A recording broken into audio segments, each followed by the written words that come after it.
The scream from downstairs tore through the morning stillness like a bullet through glass, and Penelope Zimmerman dropped the linens she'd been folding to rush toward the sound, her heart already hammering against her ribs with the terrible knowledge that something in their small Montana City boarding house had gone desperately wrong. Her sister Martha lay crumpled at the bottom of the staircase, her face flushed crimson and her eyes glazed with fever, mumbling words that made no sense while her body convulsed with shivers, despite the late summer heat that already pressed through the windows like a heavy hand. Penelope knelt beside her, pressing her palm to Martha's forehead and jerking it back from the scorching heat radiating from her sister's skin. "Get the doctor," Penelope shouted to Mrs. Henderson, their landlady, who stood frozen in the doorway with her hands clutched to her chest. "Run now." But Mrs. Henderson didn't move, her face going pale as milk. "That's the fever," she whispered. "The one that's been moving up from the mining camps. Lord help us, it's reached Montana City." Penelope had heard the rumors, of course. Everyone in Montana Territory had heard about the mysterious illness sweeping through the valleys and settlements during this summer of 1872, killing strong men in their prime and leaving entire families devastated in its wake. The doctors had no name for it yet, just called it the valley fever, and nobody seemed to know how to stop its relentless march northward. "I don't care what it is," Penelope said, her voice sharp with fear and determination. "My sister needs help. Get the doctor or I'll go myself." Mrs. Henderson finally moved, her skirts rustling as she hurried out the door. Penelope gathered Martha in her arms, surprised at how light her sister felt, how fragile, when just yesterday she'd been laughing and planning their trip to Helena to visit their aunt. Martha was only 19, 3 years younger than Penelope, and the thought of losing her made something inside Penelope's chest feel like it was tearing apart. She managed to half carry, half drag Martha back upstairs to their shared room, laying her on the narrow bed by the window.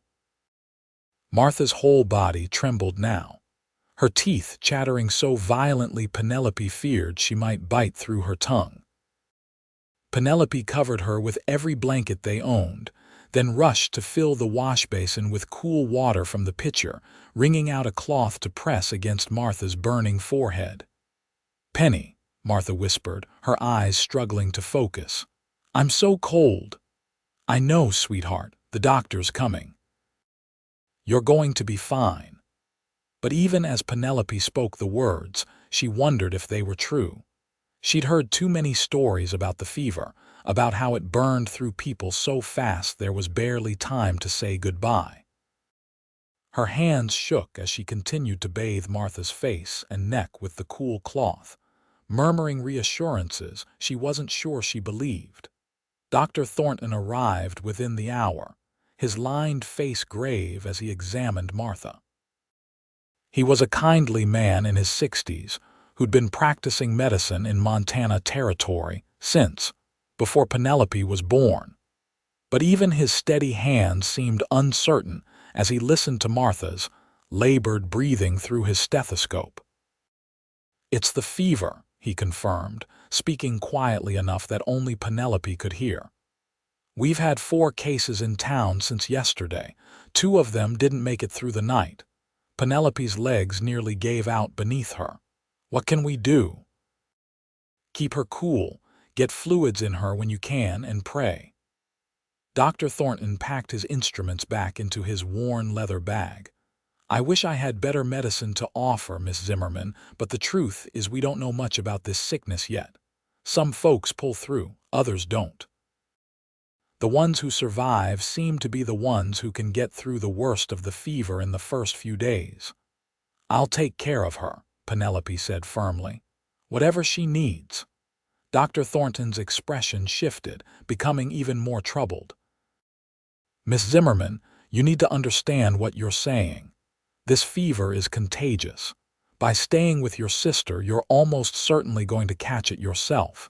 If you have anywhere else to go, anywhere you could wait this out safely, I'd advise you to leave now. Leave her. Never." The words came without hesitation. "I thought you'd say that." Dr. Thornton sighed. "Then I need to tell you that Mrs. Henderson has asked you both to leave. She's terrified of the fever spreading through her boarding house, and legally, she has the right to refuse housing to anyone with contagious illness." Penelope felt as if the floor had dropped away beneath her feet. "Where are we supposed to go? Martha can't be moved in this condition." "I know. I've been racking my brain trying to think of a solution." Dr. Thornton rubbed his weathered face.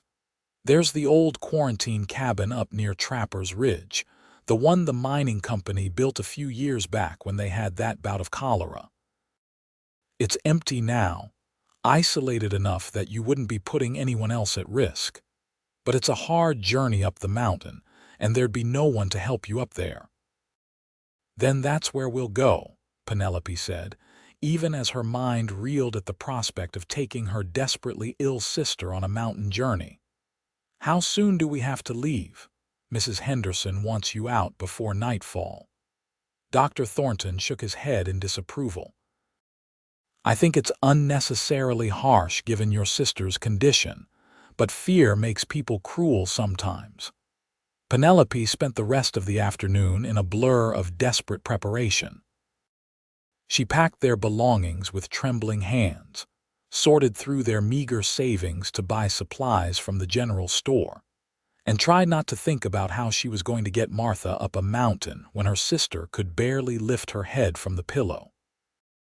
She'd rented a wagon and horse, spending money they couldn't really afford to lose, but there was no other choice. She was loading the last of their supplies into the wagon as the sun began its descent toward the western peaks when she heard the heavy footsteps behind her.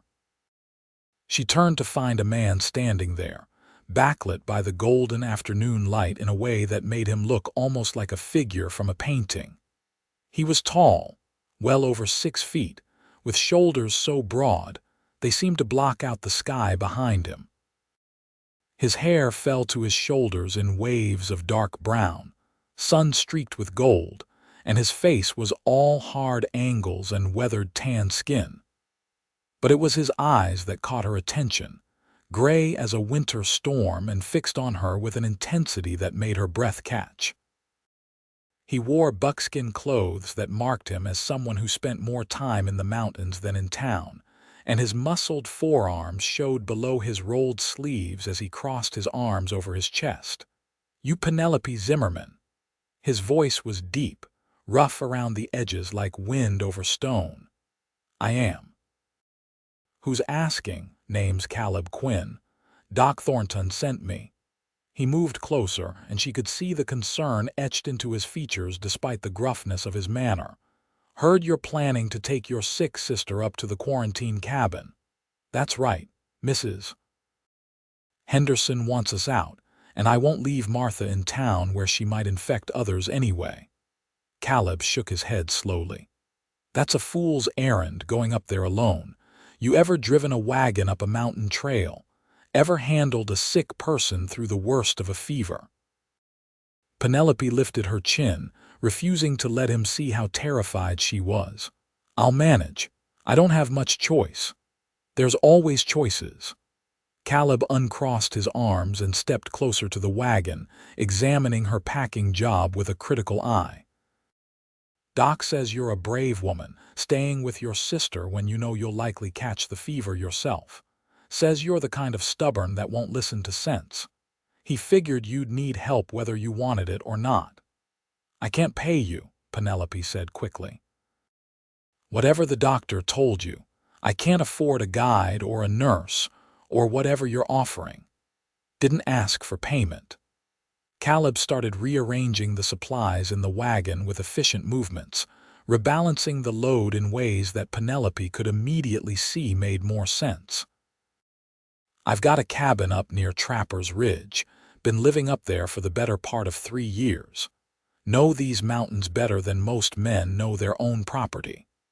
The quarantine cabin's only about 2 miles from my place, Seems to me like you'll need someone nearby who knows what they're doing."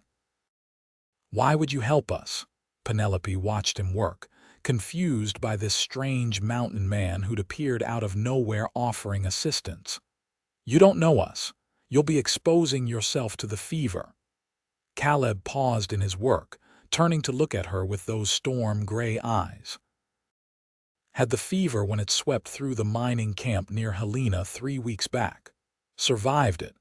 Doc Thornton thinks that means I probably won't catch it again, and if I do, my body will fight it off easier now." He returned to securing the supplies.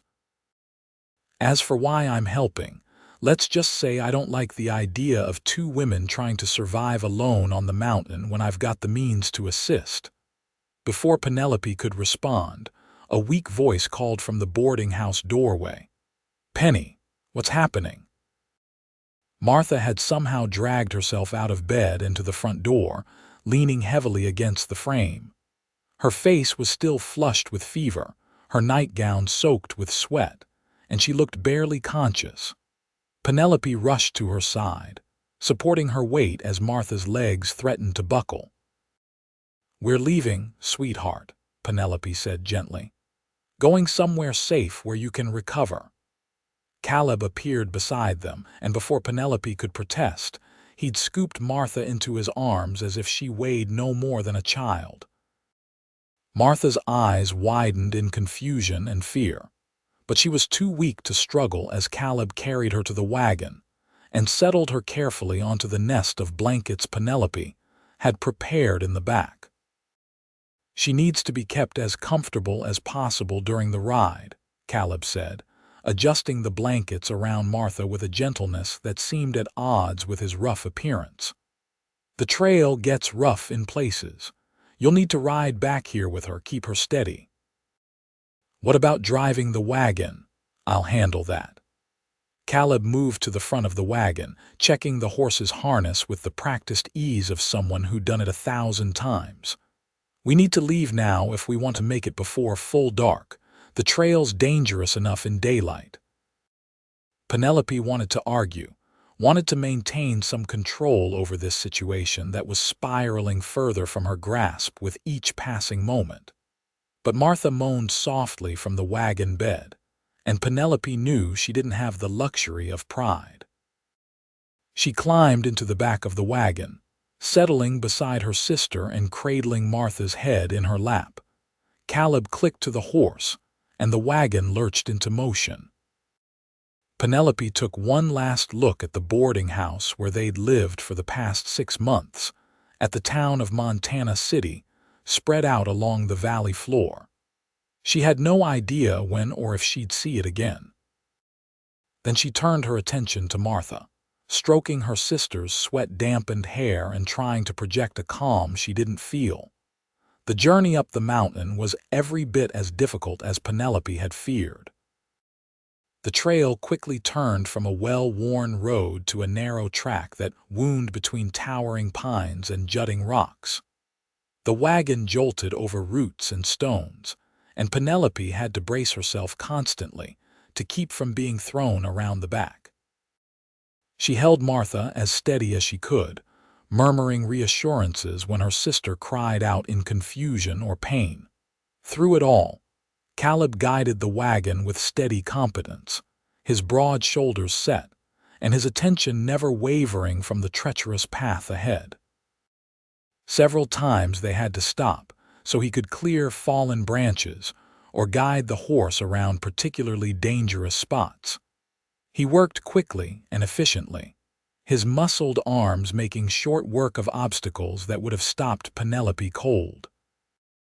The sun had nearly set by the time the cabin came into view. It was small and rough, built of logs chinked with mud, but it looked blessedly solid. Caleb pulled the wagon to a stop in front of it and immediately jumped down to open the door, disappearing inside for a moment before returning with a lit lantern. "Bring her in," he said, once again lifting Martha from the wagon bed as if she weighed nothing. Inside, the cabin was sparse but clean. There was a single room with a stone fireplace on one wall, a rough table and chairs, and a bed frame in the corner. Caleb laid Martha on the bed, which was bare of linens, and Penelope hurried to unpack the sheets and blankets they'd brought. Together, they made up the bed while Martha drifted in and out of consciousness. "There's a creek about 50 yards that way," Caleb said, pointing out the cabin's single window. "Water's clean and cold, good for bringing down fever. I'll get a fire started, then help you bring in the rest of your supplies." "Mr. Quinn," Penelope began, but he cut her off. "Just Caleb. Nobody calls me Mr. Quinn." "Caleb, then. I truly don't know how to thank you for this, for everything." He paused in the doorway, turning back to look at her. In the lantern light, his face seemed softer, younger than she'd first thought. He was probably only a few years older than her, maybe 25 or 26, though the hard living of the mountains had etched lines around his eyes and mouth that made him seem older. "No thanks needed," he said quietly. "Just focus on taking care of your sister. We'll worry about everything else later." Over the next 3 days, Penelope learned what it truly meant to fight for someone's life. Martha's fever raged, rising and falling like a tide but never fully breaking. Penelope barely slept, spending every hour bathing her sister's burning skin with cool water from the creek, trying to get spoonfuls of broth between her cracked lips, holding her when the fever dreams made her thrash and cry out. Caleb became a constant presence, appearing several times each day with firewood, fresh water, and food he'd somehow managed to prepare despite everything else. He never stayed long, seemed to understand instinctively that Penelope needed space to focus on Martha, but his quiet assistance made the difference between coping and completely falling apart. On the morning of the 4th day, Penelope woke from a brief, exhausted doze to find Martha's fever had finally broken. Her sister's skin was cool to the touch, her breathing deep and regular, and when Penelope whispered her name, Martha's eyes opened clear and focused for the first time since the fever had taken hold. "Penny." Martha's voice was weak but lucid. "Where are we?" Penelope burst into tears, relief flooding through her so powerfully she could barely speak. She gathered Martha into her arms, holding her carefully and sobbing into her sister's hair while Martha patted her back weakly and made soothing sounds, despite being the one who'd nearly died. "We're safe," Penelope finally managed to say. "We're safe and you're going to be all right." She was so focused on Martha that she didn't hear the cabin door open, didn't notice Caleb's arrival until he spoke. Fever broke. His voice was rough with emotion. Penelope turned to find him standing just inside the door, his arms full of firewood and his eyes fixed on Martha with obvious relief. "Yes, just now. She's going to make it. Thank God." Caleb set down the wood and moved closer, his expression careful as he looked at Martha. "How do you feel, miss?" "Like I've been trampled by a horse," Martha admitted, managing a weak smile. "But alive. Did you bring us here? I have these confused memories of being carried." "Caleb Quinn," he said, inclining his head. "And yes, I helped get you up here. Your sister did all the hard work, though. She's the one who kept you alive." Martha reached for Penelope's hand, squeezing weakly. "Thank you both. I don't remember much, but I know I was very sick." "You were," Penelope confirmed, "but you're through the worst of it now. You need to rest, build your strength back up." Over the next week, Martha slowly recovered while Penelope lived in a state of constant anticipation, waiting for her own fever to strike. Caleb continued to visit daily, bringing supplies and checking on Martha's progress. He was a man of few words, Penelope discovered, but the words he did speak were always thoughtful and genuine. He didn't waste breath on empty pleasantries or meaningless conversation, but when he asked how Martha was feeling or if Penelope needed anything, he truly wanted to know.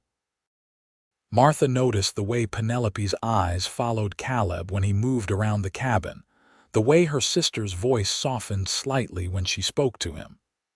Despite her weakened condition, Martha still found the energy to tease Penelope about it once they were alone. "He's very handsome," Martha said one afternoon as they sat together by the cabin's small window, "in a wild, untamed sort of way." "He's been very kind to us," Penelope replied carefully, not meeting her sister's knowing gaze. "Kind and handsome. And the way he looks at you when he thinks you're not watching, Penny, it's like you're the most fascinating thing he's ever seen." "You're delirious. The fever must have affected your mind." "My mind is perfectly clear," Martha insisted. "Clear enough to see that there's something developing between you and our mountain man rescuer." Penelope wanted to deny it, but the truth was that she'd found herself thinking about Caleb more and more as the days passed. She noticed things about him. The way his hands were surprisingly gentle despite their size and obvious strength, the rare smile that transformed his serious face, the intelligence in his gray eyes that spoke of someone who observed and thought deeply about the world. He was unlike any man she'd ever known, and she was drawn to him in ways that both excited and frightened her. 10 days after Martha's fever broke, Penelope woke in the pre-dawn darkness with her skin on fire and her head pounding like someone was driving railroad spikes through her skull. She tried to stand, to make it to the water bucket, but her legs wouldn't support her. She collapsed to the floor, and the last thing she heard before consciousness fled was Martha's frightened scream. When awareness returned, Penelope found herself in the bed with cool cloths on her forehead and wrists. Martha hovered nearby, her face pale with worry, and beyond her, Penelope could see Caleb's broad form filling the doorway. "The fever," Penelope whispered, though she already knew the answer. "Yes," Martha confirmed, her voice trembling. "Oh, Penny, I'm so sorry. You caught it taking care of me." "Not your fault," Penelope managed to say before another wave of heat rolled through her, making her gasp and close her eyes against the spinning room.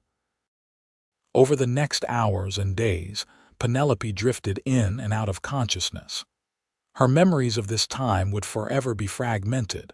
Martha's tearful face, the taste of cool water, the feeling of being lifted and held while someone bathed her burning skin. And through it all, a constant presence that she gradually came to recognize as Caleb. He was always there when she surfaced from the fever dreams, sitting beside the bed or standing by the window, his attention focused entirely on her. When she was too weak to lift her head, he supported her with one strong arm while holding a cup to her lips with his other hand. When the fever spiked and she thrashed in delirium, he held her still with a gentleness that belied his considerable strength, murmuring reassurances in that deep, rough voice until she calmed. On the 3rd day of her fever, Penelope woke in the middle of the night to find Caleb asleep in the chair beside her bed, his head tilted back against the wall, and his face finally relaxed from its usual expression of concern. In sleep, he looked younger, more vulnerable, and Penelope found herself studying him with the clarity that sometimes comes in the midst of illness. He'd been there since the fever struck, she realized. Martha had told her in one of her lucid moments that Caleb had barely left the cabin, had insisted on helping care for Penelope despite the risk. She'd heard it but hadn't fully understood until now, lying in the darkness and watching him sleep in obvious discomfort because he wouldn't leave her side even long enough to return to his own cabin. Why would he do this for a stranger? What would make a solitary mountain man, someone who'd clearly chosen isolation over society, suddenly devote himself so completely to caring for 2 women he barely knew? As if sensing her gaze, Caleb's eyes opened. For a moment, they just looked at each other across the dim space, and Penelope saw something in his expression that made her heart beat faster despite the fever still coursing through her veins. "You should be asleep," he said quietly, not moving from his chair. "So should you. In a real bed, not a chair. I'm fine here." "Caleb, why are you doing this?" The fever had stripped away her usual defenses, making the question emerge more directly than she would have normally allowed. "You don't owe us anything. You've already done more than anyone could expect." He was silent for so long that she thought he might not answer.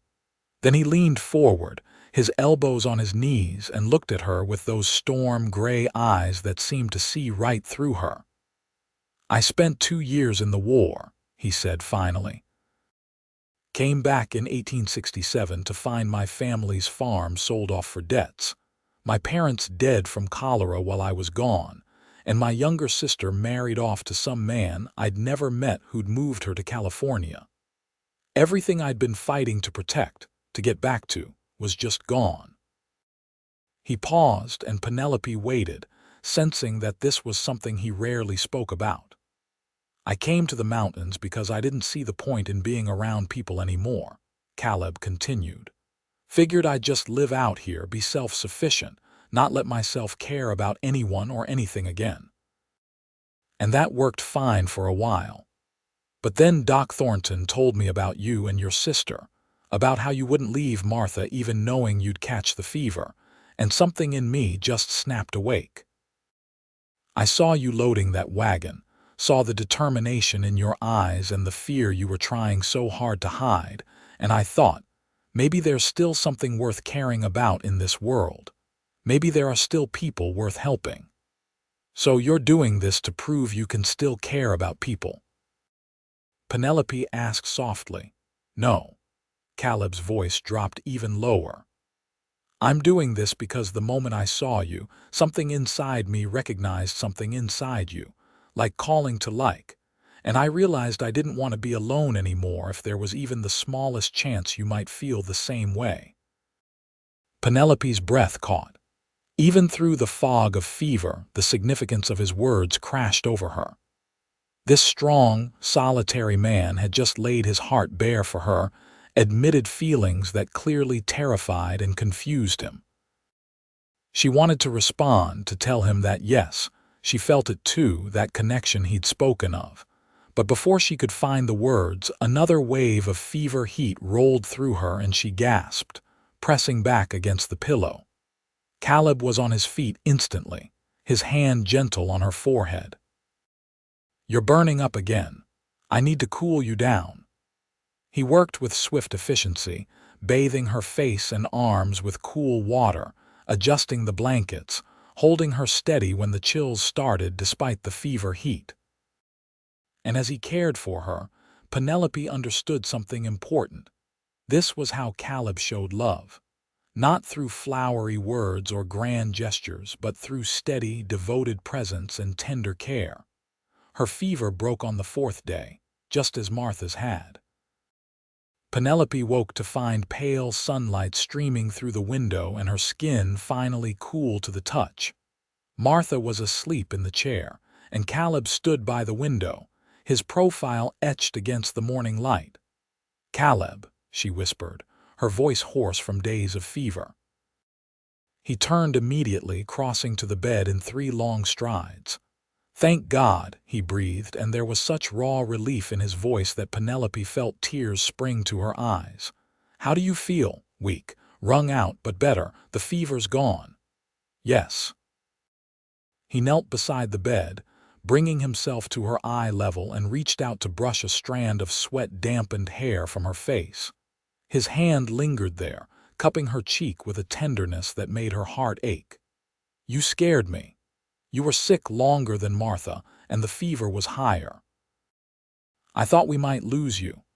Takes more than a fever to kill a Zimmerman," Penelope tried to joke, but her voice cracked with emotion. "Penelope." The way he said her name, like it was something precious, made her breath catch. "What I said during your fever, about why I'm really here, about what I feel. I need you to know I meant every word. And if you don't feel the same way, if you want me to go back to my cabin and leave you alone once you're strong enough to manage on your own, I'll do that. But I had to tell you the truth.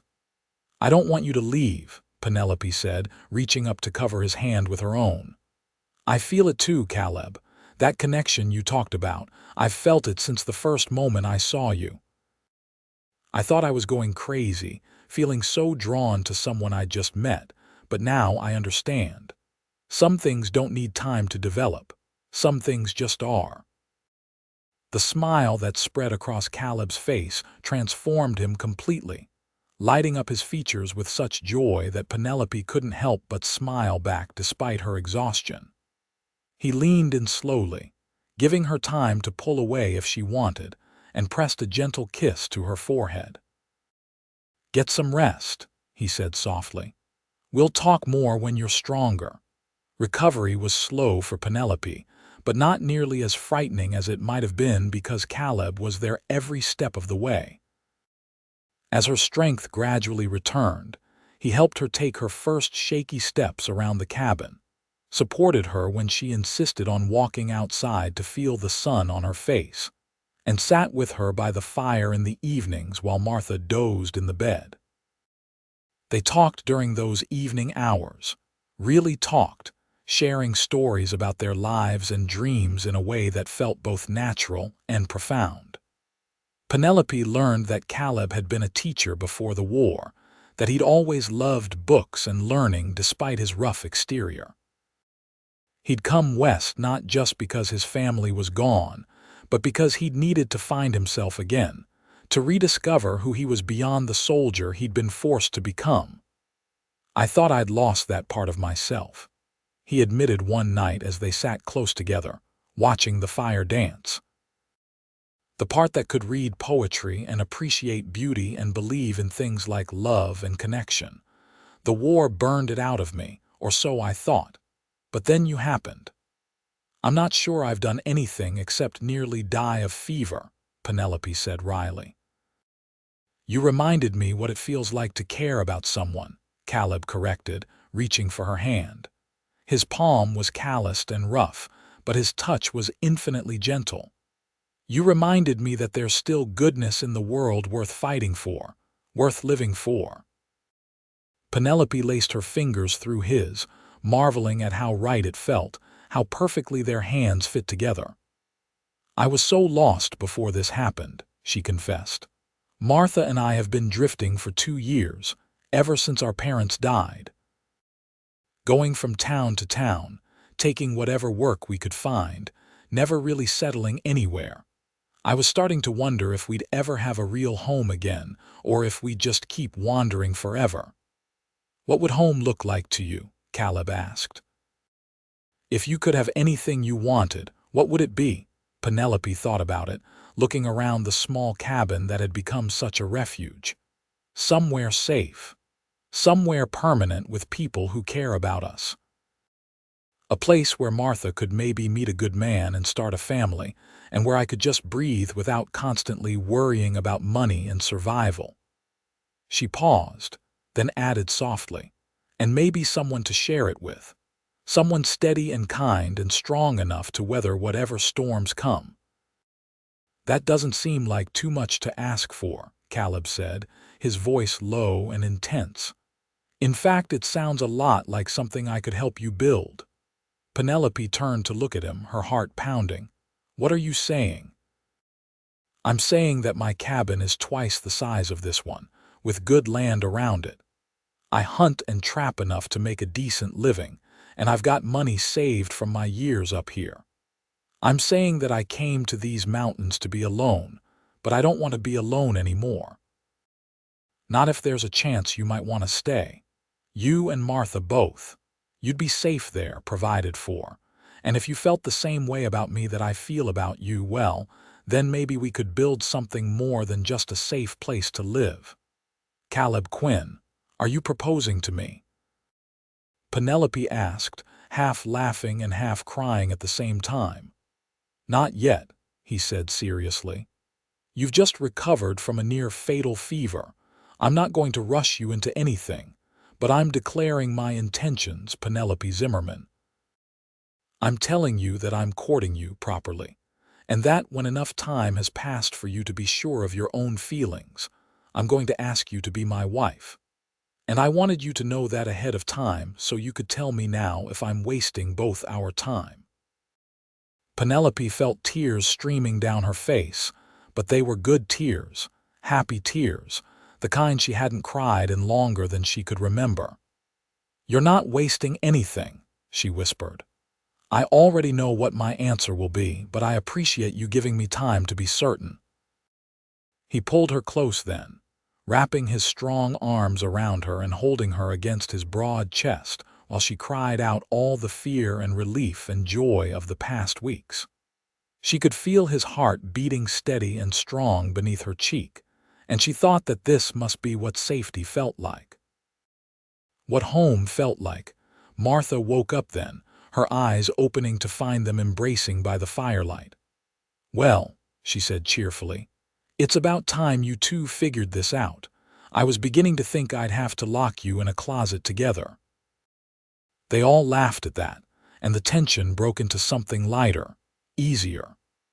But when Penelope met Caleb's eyes over Martha's head, she saw the promise there, the commitment he'd already made in his heart even if the words hadn't been officially spoken yet. 2 weeks after Penelope's fever broke, Dr. Thornton made the difficult journey up to the quarantine cabin to check on his patients. He was delighted to find both sisters recovered, and even more pleased to see how well they were being cared for. "The fever's finally burning itself out down in the valley," he reported. "We haven't had a new case in 5 days.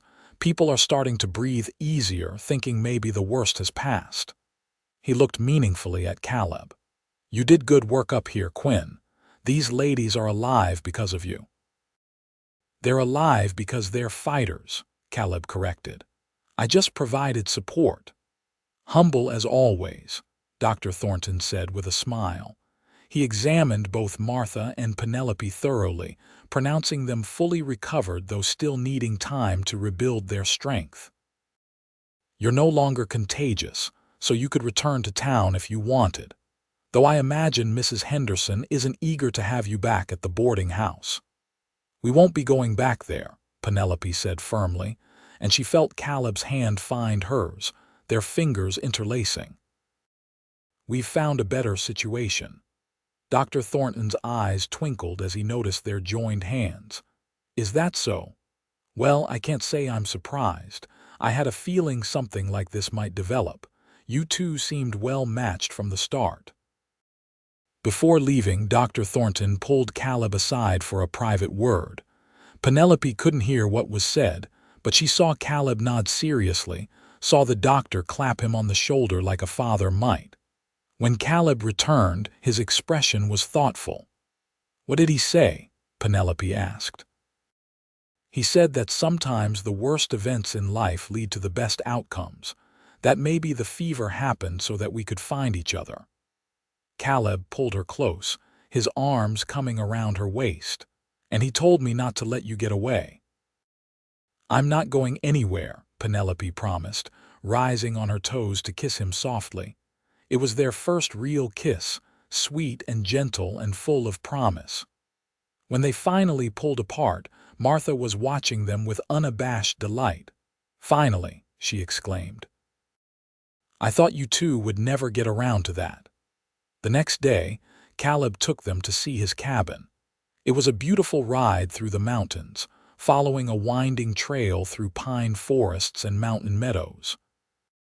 Penelope rode beside Caleb on the wagon seat while Martha sat in back, and they talked and laughed like they'd known each other for years instead of weeks.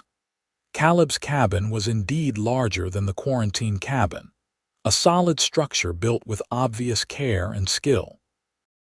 It sat in a clearing with a view of the valley below and the mountains rising on all sides. There was a good-sized barn for storing supplies and sheltering animals, a well with clean water, and a creek running through the property that sparkled in the sunlight. "It's perfect," Penelope breathed, taking it all in. I built most of it myself, Caleb said, and she could hear the quiet pride in his voice. Took me nearly a year, but I wanted it done right. Wanted a place that could last, that could be a real home if I ever needed it to be. Inside, the cabin was one large main room with a sleeping loft above. There was a proper kitchen area with a cast iron stove, a table and chairs that Caleb had clearly made himself, and a massive stone fireplace that dominated one wall. The furniture was sparse but well crafted, and the whole place had an air of comfortable solidity. "There's room to add on," Caleb said, watching Penelope explore. "I designed it so that it would be easy to build additional rooms when needed, for, if a man had a family, children, that sort of thing." He looked almost bashful saying it, and Penelope's heart melted a little more. "It's wonderful, Caleb, truly." They spent the afternoon discussing practical matters. Caleb showed them the garden plot where he grew vegetables during the summer, the smokehouse where he preserved meat, and the various improvements he'd been making to the property over the past 3 years. It was clear that he'd built not just a cabin, but a real homestead, a place where a family could thrive with hard work and dedication. Martha pulled Penelope aside when Caleb went to check on something in the barn. "You're going to marry him, aren't you?" she asked, her eyes bright with excitement. "I think so," Penelope admitted. "I know it's fast, Martha. I know people will think we're crazy, but when I'm with him, everything just feels right, like all the pieces of my life are finally falling into place." "Then you should do it," Martha said firmly. "Don't let anyone else's opinions matter. I've seen the way he looks at you, Penny, like you're the answer to every prayer he never dared to speak. Men like that don't come along often. When they do, you hold on tight and don't let go." "What about you?" Penelope asked, suddenly worried. "If I marry Caleb and stay here, what will you do?" "I don't want you to feel abandoned," Martha smiled. "I'll be fine. Actually, Dr. Thornton mentioned that the schoolteacher in Montana City is planning to move back east, and they're looking for a replacement.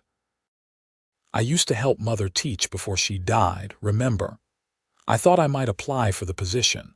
It would mean I'd be in town during the week, but I could visit on weekends. And who knows, maybe I'll meet my own mountain man eventually. Or a nice town doctor, perhaps."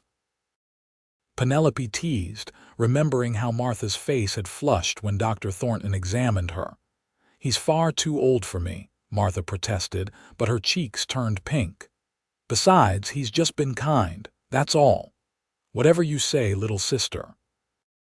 They stayed at Caleb's cabin for dinner, and Penelope got to see him in his element, cooking over the fireplace with easy competence, and serving them a simple but delicious meal of venison stew and fresh bread.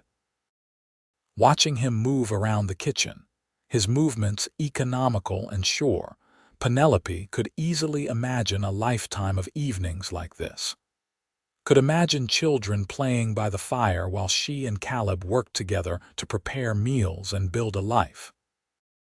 After dinner, Caleb walked them around the property in the fading light, pointing out the different features and explaining his plans for future improvements. He talked about wanting to expand the barn, maybe get some cattle, plant more apple trees to supplement the wild ones already on the property.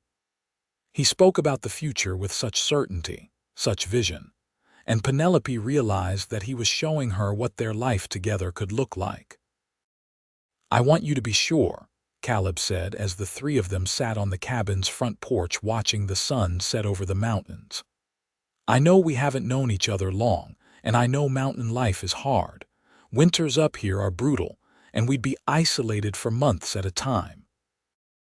It's not an easy life for a woman used to town living." "I'm not used to town living," Penelope pointed out. "Martha and I have been moving constantly for 2 years. We've lived in mining camps, frontier towns, and everything in between. I'm used to hard work and making do. What I'm not used to is having a real home and someone who wants to build a future with me. That's what I want, Caleb. That's what I've always wanted. Then I want to do this properly, Caleb said, turning to face her fully. In the sunset light, his eyes glowed like molten silver. Penelope Zimmerman, I'm not a fancy man with flowery words, but I'm steady and I'm true. I'll work hard to provide for you. I'll protect you with everything I have, and I'll love you every day for the rest of my life. Will you do me the honor of becoming my wife? Penelope's vision blurred with tears as she reached for his hands. Yes, she said simply. Yes, I'll marry you. Caleb's whoop of joy startled birds from the nearby trees. He pulled Penelope into his arms, lifting her off her feet and spinning her around while Martha laughed and clapped. When he finally set her down, he kissed her again, deeper this time, full of passion and promise and joy. When? He asked, his forehead resting against hers. When will you marry me? As soon as possible, Penelope answered. I don't want to waste any more time. They made the journey down to Montana City 3 days later to make the arrangements. The town was still recovering from the fever, with several houses still marked with black cloth to indicate recent deaths, but there was also a palpable sense of relief that the worst had passed. People were emerging from their homes again, businesses were reopening, and life was slowly returning to normal. The news that Penelope and Martha had survived the fever spread quickly, as did the news that Penelope was engaged to Caleb Quinn. Mrs. Henderson, perhaps feeling guilty about having thrown them out, offered to host the wedding at the boarding house, but Penelope politely declined. Instead, they arranged for a simple ceremony at the small church in town, with Dr. Thornton standing up as Caleb's witness and Martha as Penelope's. Martha also secured the position as schoolteacher, which would begin when the fall term started in 6 weeks. She'd live in the small house that came with the position during the school week and spend weekends at the cabin with Penelope and Caleb. It was a perfect arrangement, giving Martha independence while keeping the sisters close. The wedding took place on a brilliant September morning, exactly 1 month after the fever had first struck Martha. Penelope wore a simple dress in pale blue that she'd bought with some of their saved money, and Martha wove wildflowers into her sister's hair. As Penelope stood in front of the small church, waiting to walk down the aisle, she thought about how much her life had changed in such a short time. A month ago, she'd been terrified and alone, watching her sister burn with fever and having no idea if either of them would survive. Now she was about to marry a man she loved, about to start building the kind of life she'd always dreamed of. Caleb stood at the front of the church, wearing new clothes he'd purchased for the occasion, his long hair neatly tied back and his face clean-shaven. But it was his expression that made Penelope's breath catch, the pure love and wonder in his eyes as he watched her walk toward him. He looked at her like she was the most precious thing in the world, and Penelope knew with absolute certainty that she was making the right choice. The ceremony was brief, the preacher's words simple but meaningful. When it came time for their vows, Caleb's voice was strong and clear. I vow to love you, protect you, and stand by your side through whatever comes, he said, his eyes never leaving hers. I vow to work hard to build us a good life, to treat you with respect and tenderness, and to never let a day pass without making sure you know how much you mean to me. Penelope's voice shook with emotion as she spoke her own vows. I vow to love you faithfully, to be your partner in all things, and to make our house a home. I vow to stand with you through hard times and good, to support your dreams as you support mine, and to never forget how blessed I am to have found you. When the preacher pronounced them husband and wife, Caleb kissed her with such tenderness that several people in the small audience wiped away tears. Penelope had never been happier than she was in that moment. wrapped in her husband's arms and feeling like all the broken pieces of her life had finally been made whole. They held a small reception at the town's only restaurant, with Dr. Thornton insisting on paying for the meal as his wedding gift. It was a cheerful affair, with good food and warm wishes from the handful of townspeople who'd come to witness the wedding. Even Mrs. Henderson attended, apologizing profusely for having thrown them out and seeming genuinely happy for Penelope's good fortune. As the sun began to set, Caleb helped Penelope into the wagon he'd decorated with ribbons and wildflowers for the occasion. Martha hugged them both goodbye, promising to visit the following weekend, and then they were off, heading up the mountain trail toward their new life together. The journey back to the cabin felt different this time. Everything looked more beautiful, more full of possibility. Penelope sat close to Caleb on the wagon seat, her head resting against his strong shoulder, and felt peace settle over her like a warm blanket. "Happy?" Caleb asked, glancing down at her. "More than I ever thought possible," Penelope answered honestly. At the cabin, Caleb insisted on carrying her over the threshold, and Penelope laughed as he swept her into his arms with ease. Inside, she saw that he'd prepared for her arrival. There were fresh wildflowers in jars on the table.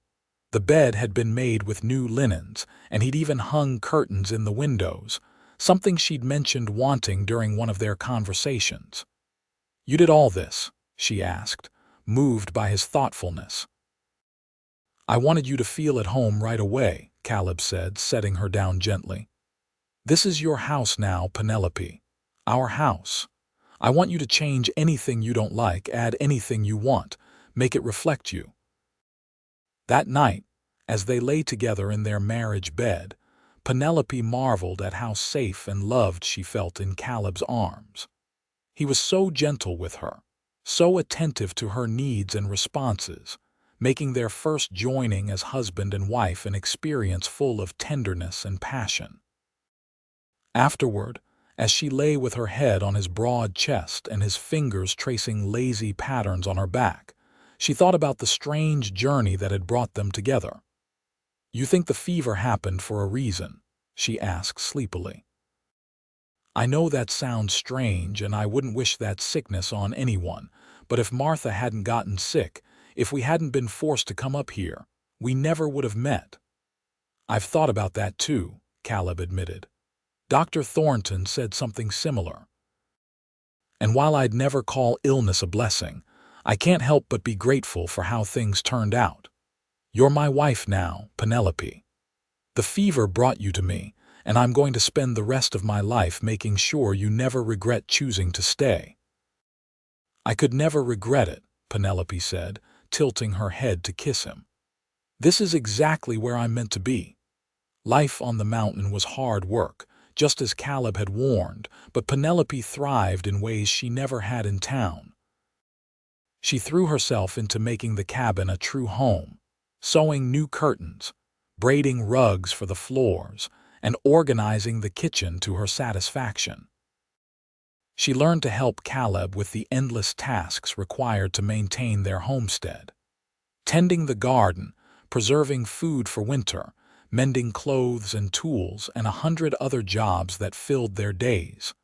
But there was joy in the work, especially when they did it together. Caleb was an endlessly patient teacher, showing her how to do things without ever making her feel foolish for not knowing. And she discovered that she was good at mountain life, that she had a natural aptitude for the practical skills required to thrive in isolation. Martha visited every weekend as promised, and her presence made the cabin feel full and lively. She'd started teaching in late September and was clearly thriving in her new role, full of stories about her students and the families in town. Penelope could see her sister growing more confident and independent, and she was proud of the woman Martha was becoming. As autumn deepened, and the aspen trees turned gold on the mountainsides, Penelope began to suspect she might be pregnant. She said nothing at first, wanting to be certain, but when her monthly courses failed to arrive for the second time and she started experiencing morning sickness, she knew. She told Caleb one evening as they sat by the fire, taking his hand and placing it on her still flat belly. "We're going to have a baby," she said softly. "In the spring, I think." The expression on Caleb's face was something Penelope would remember for the rest of her life. Pure joy mixed with wonder and a touch of fear, his gray eyes shining with unshed tears as he pulled her into his arms. "A baby," he repeated, his voice rough with emotion. "Our baby. Penelope, I never thought I'd have this. A wife, a home, a family. I thought I'd lost my chance at happiness, but you've given me everything I never dared to dream of." "We've given each other everything," Penelope corrected, kissing him softly. "This is our life, Caleb, our family, and it's only the beginning." Winter came to the mountains in late November, bringing snow that transformed their world into something pristine and beautiful. Penelope had worried about being isolated during the long winter months, but she found she didn't mind it at all. The cabin was warm and cozy, stocked with plenty of food and supplies, and being snowed in with Caleb felt more like a blessing than a hardship. They spent the long evenings by the fire, with Caleb reading aloud from the books he'd collected over the years, while Penelope knitted tiny clothes for the baby. Sometimes they'd talk for hours, sharing their thoughts and dreams and memories. Other times they'd simply sit in comfortable silence, content in each other's presence. Martha stayed with them for 2 weeks over Christmas, and they celebrated the holiday with a warmth and joy that made Penelope's heart ache with happiness. They decorated the cabin with pine boughs and berries, cooked a feast from their preserved supplies, and exchanged simple gifts they'd made for each other. Caleb gave Penelope a beautiful cradle he'd been secretly crafting in the barn, and she gave him a new shirt she'd sewn from fabric she'd bought during her last trip to town. Martha gave them both hand-knitted scarves and received a pair of boots from Caleb and a journal from Penelope. "This is the best Christmas I've had in years," Martha declared as they sat around the fire on Christmas Eve. "Maybe the best ever. I'm so happy for you both, so grateful that the fever brought us to Caleb. It brought us home." Spring arrived late in the mountains, but when it finally came, it was glorious. The snow melted in rushing streams, wildflowers carpeted the meadows, and new life seemed to burst forth everywhere Penelope looked. It felt fitting that her own baby should be born during this season of renewal. Penelope went into labor on a warm May morning, and Martha and Dr. Thornton were both there, having arrived a week earlier to wait for the birth. The labor was long and difficult, but Caleb never left her side, holding her hand and murmuring encouragement even when she squeezed his fingers so hard she thought she might break them. Finally, after hours of work, their son was born. He came into the world squalling and red-faced, healthy and strong, and when the midwife placed him in Penelope's arms, she looked down at his tiny face and felt her heart expand with a love so fierce it took her breath away. "A son," Caleb breathed, his voice thick with emotion as he looked at their baby. "We have a son." They named him Thomas after Caleb's father, and he became the center of their world. Caleb was a devoted father, endlessly patient and gentle with their infant son. Penelope would often find him in the rocking chair by the fire in the middle of the night, Thomas cradled against his broad chest, while Caleb sang soft lullabies in his deep voice. "I never knew I could love like this," Caleb confessed to Penelope one night as they watched Thomas sleep in his cradle.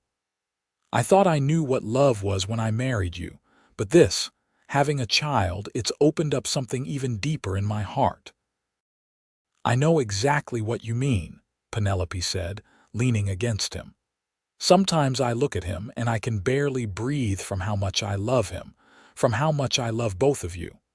Life settled into a new rhythm with Thomas. The days were full of the busy work of caring for an infant alongside all the regular tasks of maintaining their homestead. But Penelope thrived on it. She'd never been happier or more fulfilled, and watching Caleb with their son filled her with a contentment so deep it sometimes brought tears to her eyes. Martha continued to visit regularly, and she doted on her nephew with an aunt's devoted affection. She'd also started courting the new banker in Montana City, a quiet man named William who treated her with respect and obvious admiration. Penelope was delighted to see her sister finally finding her own happiness, her own path forward. The seasons turned, and Thomas grew from an infant into a curious, active toddler who followed his father around the property like a shadow. Caleb taught him about the mountains, about the animals and plants, about how to live in harmony with the wild beauty around them. And Thomas adored his father, his whole face lighting up whenever Caleb walked into a room. 2 years after Thomas's birth, Penelope found herself pregnant again. This time the pregnancy was easier, and when her time came, she delivered a healthy daughter they named Sarah, after Penelope's mother. If Thomas had expanded their hearts, Sarah completed them. She was a serious baby with Caleb's gray eyes and Penelope's dark hair, and her brother was immediately protective of her. By the time Thomas was 5 and Sarah was 3, Caleb had expanded the cabin, adding 2 more rooms and a proper second floor that gave them plenty of space for their growing family. The homestead had expanded too. They now had a few head of cattle, chickens for eggs, and a large garden that produced most of their vegetables. Caleb had also started doing some guiding work during the summer months, taking wealthy Easterners on hunting trips through the mountains. The extra income was helpful, though he never stayed gone for more than a few days at a time, unwilling to be away from his family for long. Martha had married William in a lovely ceremony in Montana City, and they'd built a house at the edge of town where Martha could easily walk to the school.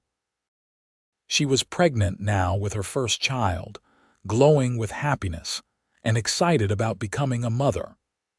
Watching her sister blossom into this new phase of life filled Penelope with joy. One evening in late summer, Caleb and Penelope sat on the porch of their cabin watching the sun set over the mountains while their children played in the yard. Thomas was teaching Sarah how to identify animal tracks, his young voice serious and patient as he explained things to his little sister. "Do you ever think about that fever?" Caleb asked, his arm around Penelope's shoulders. "About how different our lives would be if it hadn't happened?" "Sometimes," Penelope admitted. "I think about how scared I was, how I thought Martha might die, how I had no idea what the future held. And then I look at our life now, at our children and our home and everything we've built together, and I can't imagine it any other way."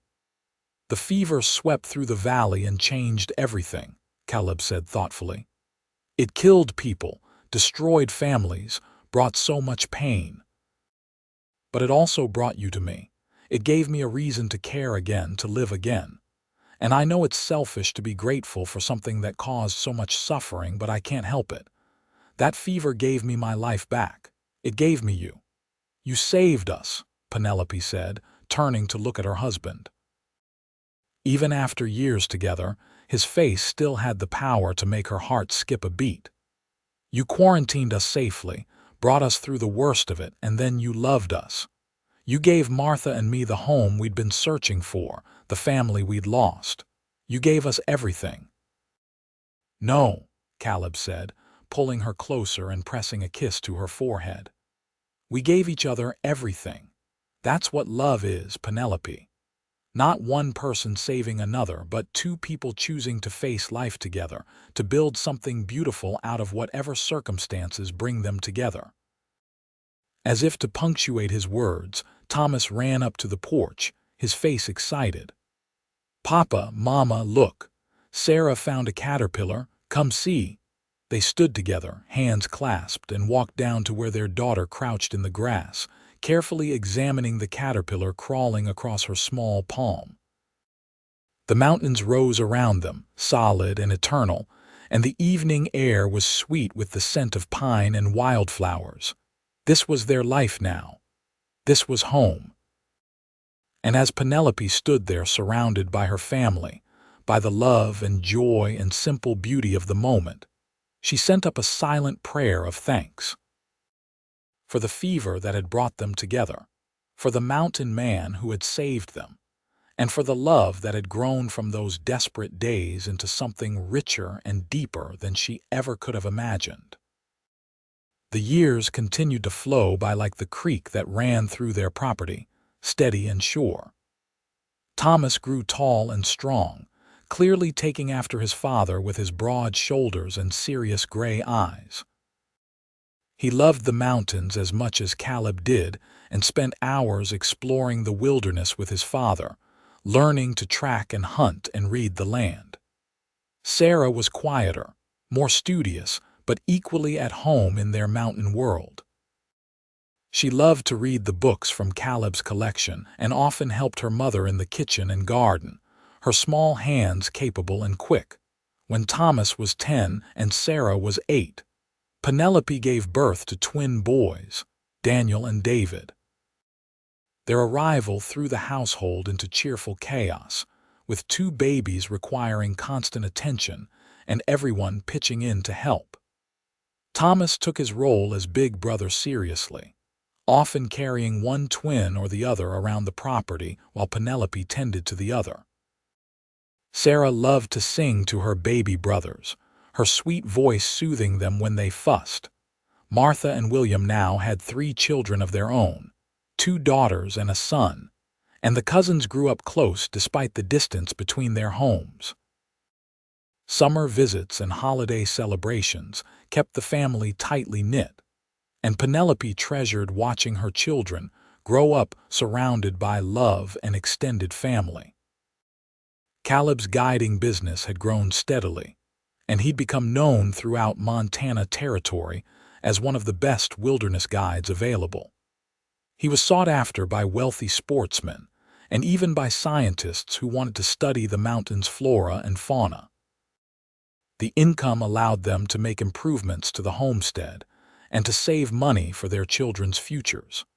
But no matter how successful the business became, Caleb never let it take him away from his family for more than a week at a time. One autumn evening when Thomas was 15, sitting around the dinner table after a meal, Thomas cleared his throat nervously. "Papa, Mama, I need to tell you something." Caleb and Penelope exchanged glances, recognizing the serious tone in their son's voice. "What is it, Thomas?" Caleb asked. "There's a girl in town," Thomas said, his face flushing. "Rebecca Henderson, Mrs. Henderson's granddaughter. She's visiting from back east, and I met her at Aunt Martha's house last week. We've been writing letters, and I really like her. I want to court her properly with your permission." Penelope felt her heart squeeze. Her baby was growing up, becoming a man, thinking about courtship and marriage. She looked at Caleb, who was studying their son with a mixture of pride and concern. "Tell us about her," Caleb said finally. "What makes her special?" Thomas's face lit up as he talked about Rebecca, and Penelope could see he was truly smitten. She was 17, smart and kind, interested in teaching like Martha. She loved the mountains and wasn't put off by the isolated life that would come with marrying a mountain man. As Thomas talked, Penelope reached for Caleb's hand under the table and he squeezed it gently. "She sounds wonderful," Penelope said when Thomas finished. "Of course you have our permission to court her. But son, you're still young. Take your time. Get to know each other well before you make any permanent decisions." "I know, Mama," Thomas said earnestly. "But I also know what I feel. It's like Papa said once about how when you meet the right person, something inside you just recognizes something inside them. That's how I feel with Rebecca." Caleb smiled at that, his expression warm. Then you have my blessing, son. Court her properly, treat her with respect, and see where it leads. Just remember, a good marriage is built on more than just attraction. It's built on trust, communication, and a willingness to work together through whatever life throws at you. Thomas did court Rebecca, and over the next 2 years she became a regular presence at the homestead. Penelope grew to love the girl, who was indeed everything Thomas had claimed and more. She was hardworking and cheerful, good with the younger children, and clearly devoted to Thomas. When Thomas proposed to her on her 19th birthday, Rebecca accepted with joy, and the family began planning a wedding. The wedding took place in the same church where Caleb and Penelope had married 17 years earlier. Dr. Thornton, now in his 80s but still practicing medicine, attended with tears in his eyes, remembering the desperate young woman he'd sent up the mountain, and the solitary mountain man he'd convinced to help her. "Look at what grew from those dark days," he said to Penelope at the reception. "A family, a legacy, a love that's touched so many lives.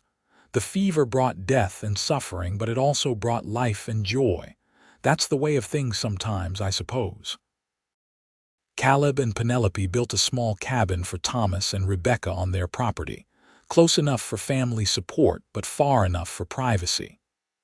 When Thomas and Rebecca's first child was born a year later, a girl they named Penelope after her grandmother, Caleb held his granddaughter and wept with joy. "I'm a grandfather," he said in wonder. "Never thought I'd live to see this day."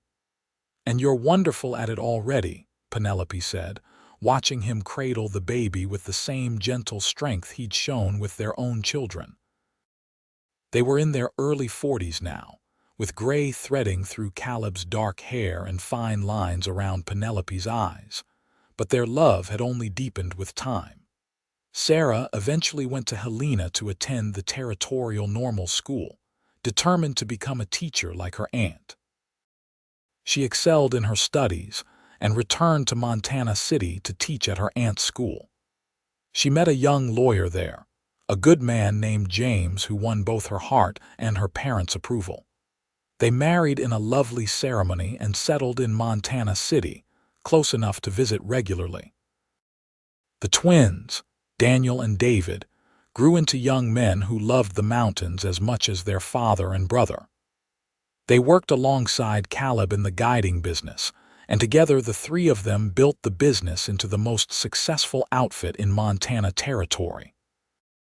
They guided everyone from wealthy industrialists to famous writers, and the stories they could tell of their adventures became legendary in the region. As the years passed, and the 19th century gave way to the 20th, Caleb and Penelope's family continued to grow. They were blessed with grandchildren and eventually great-grandchildren, their cabin becoming the heart of a sprawling family that included children and grandchildren scattered across Montana, but always returning home for holidays and special occasions. Through it all, through the joys and sorrows, the successes and challenges, Caleb and Penelope's love remained constant. They still sat together on the porch every evening when weather allowed, watching the sun set over the mountains they'd made their home. They still held hands when they walked, still stole kisses when they thought no one was watching, still looked at each other with the same wonder and devotion they'd felt in those early days of their courtship. "You have any regrets?" Penelope asked Caleb one evening as they sat together on their porch. They were in their 60s now, their hair white and their faces lined with age, but their love burned as bright as ever. "Not a single one," Caleb said firmly. "Well, maybe one. I wish I'd met you sooner, had more years together. But then again, everything happened exactly when it needed to. The war made me who I needed to be to appreciate you. The fever brought you to me at exactly the right time. I believe that now. Everything happened for a reason." "I believe that too," Penelope said, leaning her head on his shoulder. The fever swept through the valley and you quarantined us safely and brought us through. But you did more than save our lives, Caleb. You gave us a reason to live. You gave us love and family and a home. You gave us everything. We gave each other everything, Caleb corrected, as he always did. He turned to kiss her softly, and even after all these years, the touch of his lips could still make her heart race. I love you, Penelope Quinn. I loved you from the moment I saw you loading that wagon, determined to save your sister no matter what it cost you. And I'll love you until my last breath and beyond. And I love you, Penelope whispered, my mountain man, my hero, my everything. As the sun set over the Montana peaks, painting the sky in shades of gold and crimson, they sat together in comfortable silence. Around them, their world was full of the sounds of family. Grandchildren playing in the yard, their own children gathered for Sunday dinner inside the cabin, laughter and conversation floating on the evening air. This was their legacy, built from a chance meeting during a terrible time. Built from quarantine and fever and desperate circumstances. But built most of all from love, from two people who'd chosen each other and never looked back, who'd built something beautiful and lasting from the ashes of their old lives.